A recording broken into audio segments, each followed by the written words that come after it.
Coming to get you, Barbara.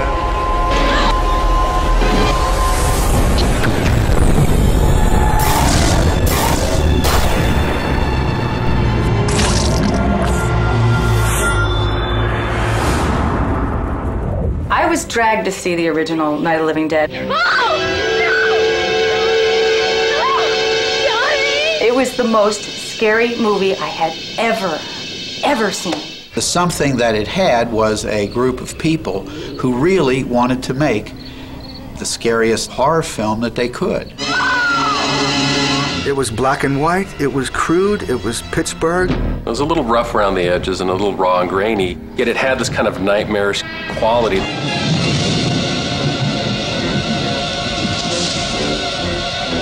George is great. He believes, as I believe, you don't have to be in Hollywood to make major movies. I remember being frightened by the old zombie films, but it was always, you know, the guy out doing the work while Lugosi was up in the castle.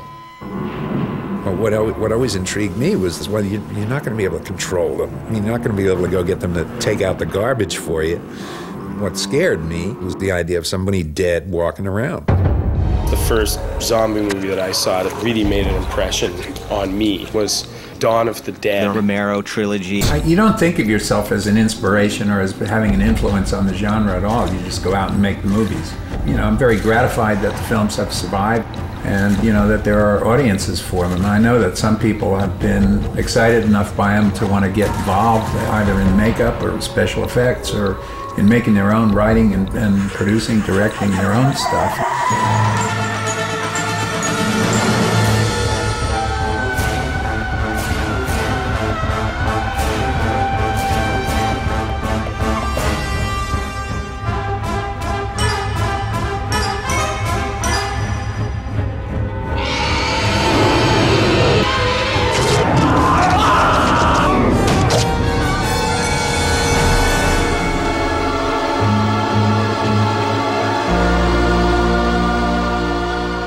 Knows what he wants, and that what he wants is what we need.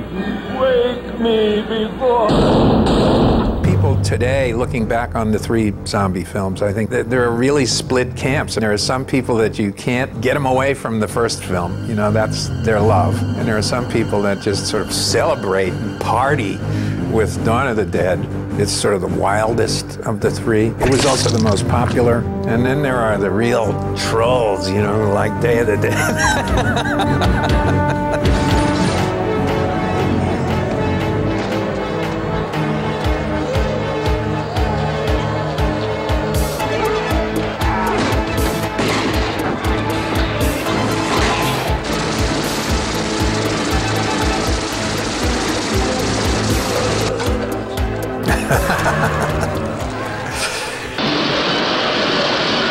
$3,614 people are trapped by an unknown enemy. 5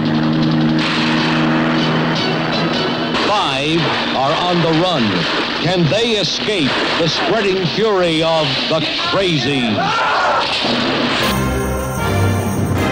That kid thinks I'm Evel Knievel. That kid thinks you're William the Knight. You're his hero. I'm not trying to be a hero!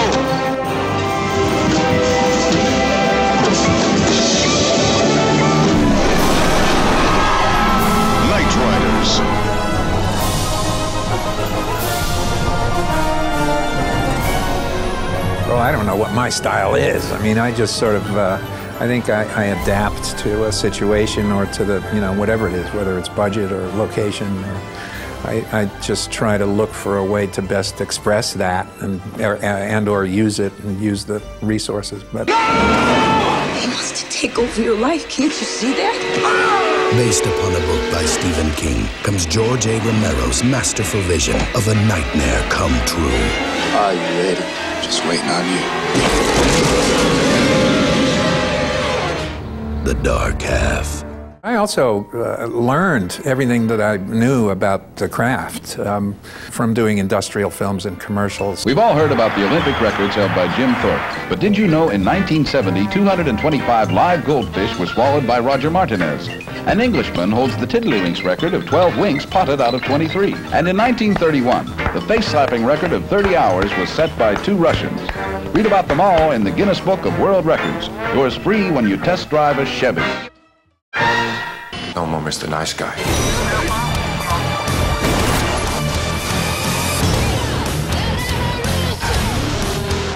George Romero's Bruiser. I'm full of surprises.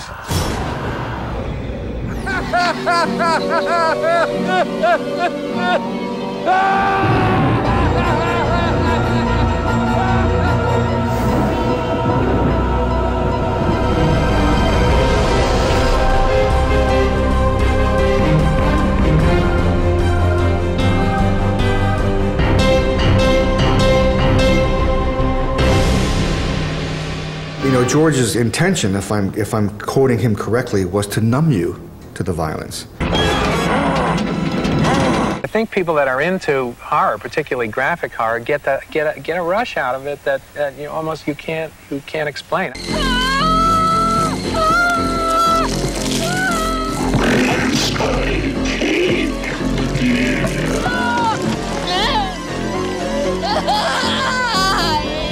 George wants to have a family atmosphere on every one of his films. That is what he wants. Nicotine substitute. He can't stand tensions. This is for real. And he can't stand political problems. I think that the best results come from, having a chilled out, a decent working environment and sort of a friendly place.